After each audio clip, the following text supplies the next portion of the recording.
Hello दोस्तों, आपका अपने YouTube channel study for success 4.0 में स्वागत है।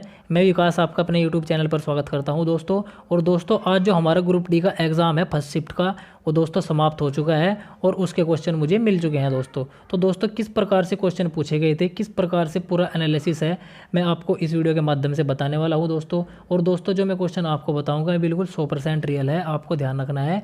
और दोस्तों, अगर आप चैनल पर नए हैं और चैनल को सब्सक्राइब नहीं किया तो चैनल को सब्सक्राइब कर लीजिएगा, क्योंकि आपको यहाँ पर इसी प्रकार से एनालिसिस मिलने वाला है दोस्तों। चलिए दोस्तों, बढ़ते हैं पहले सवाल की ओर। देखिए, पहला सवाल किस प्रकार से पूछा गया था।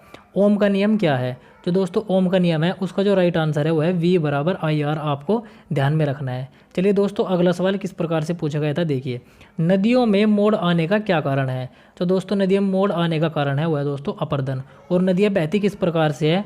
नदियाँ बहती है दोस्तों विसर्पण के द्वारा। एग्जाम में पूछा जा सकता है, आपको ध्यान रखना है। चलिए अगला सवाल देखिए किस प्रकार से पूछा गया था। मौलिक अधिकार संविधान के किस अनुच्छेद में है।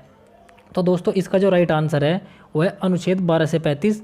अनुच्छेद 12 से 35 में हमारे मौलिक अधिकार बताए गए हैं। और दोस्तों, मौलिक अधिकार से संबंधित जो जो सवाल बनने वाले हैं वो देख लीजिएगा। सबसे पहले तो मौलिक अधिकार किस भाग में है। तो दोस्तों, आपको ध्यान रखना है, ये भाग 3 में है, आपको ध्यान रखना है। और दोस्तों, ये किस देश से लिए गए। जो हमारे मौलिक अधिकार है वो लिए गए हैं दोस्तों USA से। और वर्तमान में मौलिक अधिकार कितने हैं, 6 हैं। और जो हमारे मूल संविधान है उसमें कितने मौलिक अधिकार थे, उसमें थे दोस्तों 7। आपको ध्यान रखना है। चलिए दोस्तों, अगला सवाल देखिए किस प्रकार से पूछा गया था। निम्न में से कौन सी द्विविस्थापन अभिक्रिया है। तो दोस्तों, द्विविस्थापन अभिक्रिया का एग्जाम्पल मैं आपको बता रहा हूँ, जैसे CuSO4 हो गया। और इसकी अभिक्रिया अगर हम Zn से कराते हैं तो क्या प्रोडक्ट बनता है दोस्तों, ZnSO4 प्लस Cu। तो दोस्तों, ये हमारी द्विविस्थापन अभिक्रिया हो जाती है। तो दोस्तों, आपको ध्यान में रखना है। चलिए दोस्तों, अगला सवाल किस प्रकार से पूछा गया था। देखिए, आनुवांशिकी का जनक किसे माना जाता है।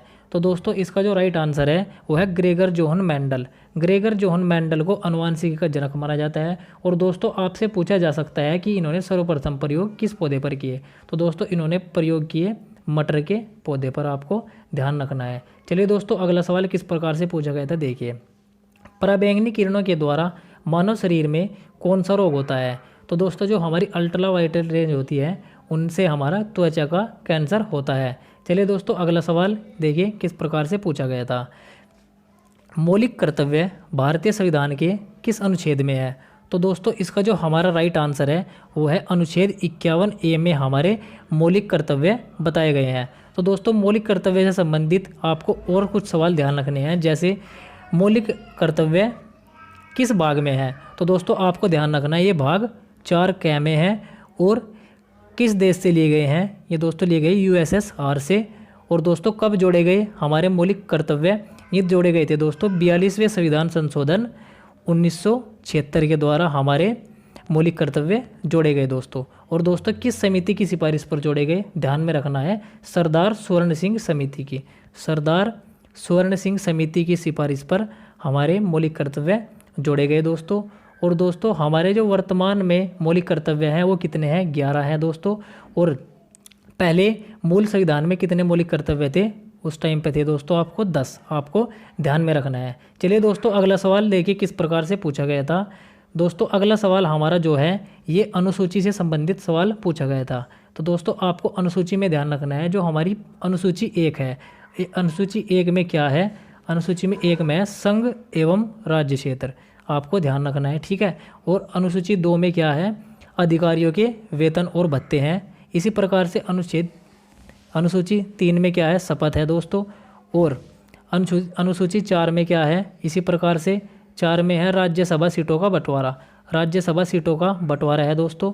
और दोस्तों, इसी प्रकार से जो हमारी अनुसूची 5 है, अनुसूची 5 में क्या है, SC ST के लिए विशेष प्रावधान है दोस्तों। और अनुसूची 6 में क्या बताया गया है, अरुणाचल, त्रिपुरा, मणिपुर और मिजोरम, इसमें जो जनजाति निवास करती है उनके उद्धार के लिए कुछ कदम उठाए जाने चाहिए दोस्तों। और जो हमारी अनुसूची 7 है, अनुसूची 7 में क्या है दोस्तों, अनुसूची 7 में है विषयों का बंटवारा, विषयों का बंटवारा। और दोस्तों, अनुसूची 7 में हमारी 3 सूची बताई गई है, कौन कौन सी, एक तो संघ सूची, राज्य सूची और आपकी समवर्ती सूची। तो दोस्तों हमारी 7 अनुसूची यहाँ तक कंप्लीट होती है। और जो हमारी 8वीं अनुसूची है, 8वीं अनुसूची में बताई गई है दोस्तों भाषा।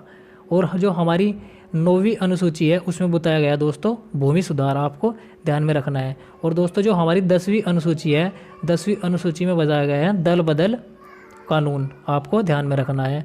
और जो हमारी 11वीं अनुसूची है, 11वीं अनुसूची में क्या बताया गया है, ग्राम पंचायतों को बताया गया है। और दोस्तों जो हमारी 12वीं अनुसूची है, 12वीं अनुसूची में नगर पालिका को बताया गया है दोस्तों। तो दोस्तों ये जो सभी सवाल थे अनुसूची से बनने वाले, मैंने आपको बता दिए हैं। चलिए दोस्तों अगला सवाल देखिए किस प्रकार से पूछा गया था। जनवरी में कौन सा त्यौहार मनाया जाता है? तो दोस्तों ये क्वेश्चन पूछा गया था। और जो हमारे जनवरी में त्यौहार मनाए जाते हैं, एक तो लोहड़ी मनाया जाता है और एक मनाया जाता है दोस्तों मकर संक्रांति और एक मनाया जाता है आपका पोंगल। इनमें से जो भी ऑप्शन में हो जाएगा वही राइट आंसर हो जाएगा दोस्तों।